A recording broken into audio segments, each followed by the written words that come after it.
Bienvenue sur ma chaîne d'actualité.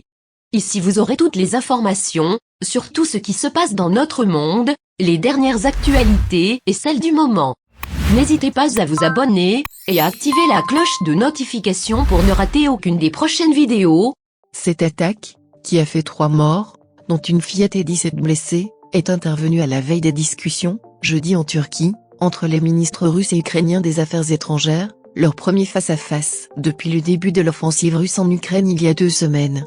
Le président ukrainien Volodymyr Zelensky, qui a condamné un crime de guerre, a partagé des vidéos montrant la destruction, après un raid aérien, de l'établissement, qui abritait une maternité et un hôpital pédiatrique, à Mariupol, port stratégique sur la mer d'Azov, sud-est.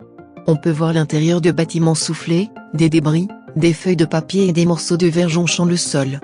Le porte-parole du gouvernement français Gabriel Attal a dénoncé des frappes inhumaines et lâches. Ce sont des femmes, des enfants, des soignants qui ont été ciblés, c'est inqualifiable et nous appelons à nouveau au cessez-le-feu, a-t-il déclaré sur RTL. La Maison-Blanche a de son côté dénoncé un usage barbare de la force contre des civils, et le Premier ministre britannique Boris Johnson a qualifié le bombardement d'immoral. Il n'y a aucun enfant parmi les blessés et aucun mort, selon un bilan fourni par les autorités locales. Le bombardement s'est produit alors que des femmes étaient en train d'accoucher dans l'hôpital, qui venait d'être rééquipé, a indiqué à l'AFP un membre de l'administration militaire de la région de Donetsk. Le gouvernement russe n'a pas nié l'attaque, mais a affirmé que des bataillons nationalistes ukrainiens utilisaient l'hôpital comme base de tir. Les 9 jours de siège de Mariupol ont déjà fait 1207 morts, a affirmé mercredi soir la mairie.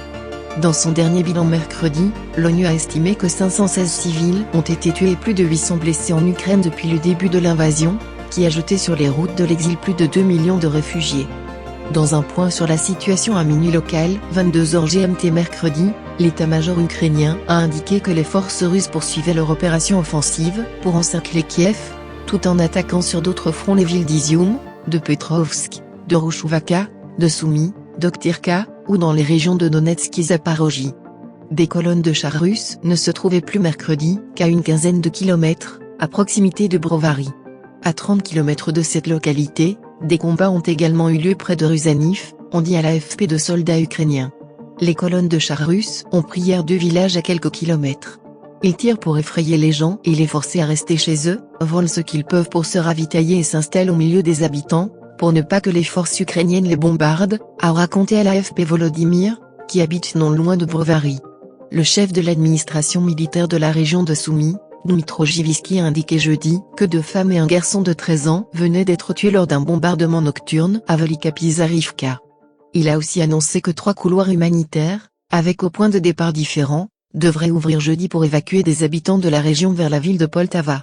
La Russie et l'Ukraine se sont entendus mercredi sur des cessez-le-feu pour permettre d'établir des couloirs humanitaires autour de zones durement frappées ces derniers jours par les combats, qui ont obligé les civils à rester parfois des jours cachés dans des caves. Au moins 35 000 civils ont été évacués mercredi de Soumy, d'Enerodar et de zones proches de la capitale Kiev, a annoncé le président Zelensky mercredi soir. Plusieurs couloirs étaient également prévus afin de laisser se replier, vers Kiev, les habitants de villes à l'ouest de la capitale. Jeudi, Sergueï Lavrov et son homologue ukrainien Dmytro Kuleba seront reçus par le ministre turc Mevlut Cavusoglu à Antalya Sud, station balnéaire prisée des touristes russes. Merci d'avoir regardé cette vidéo. N'oubliez pas de mettre un like, partager. À bientôt pour une nouvelle vidéo.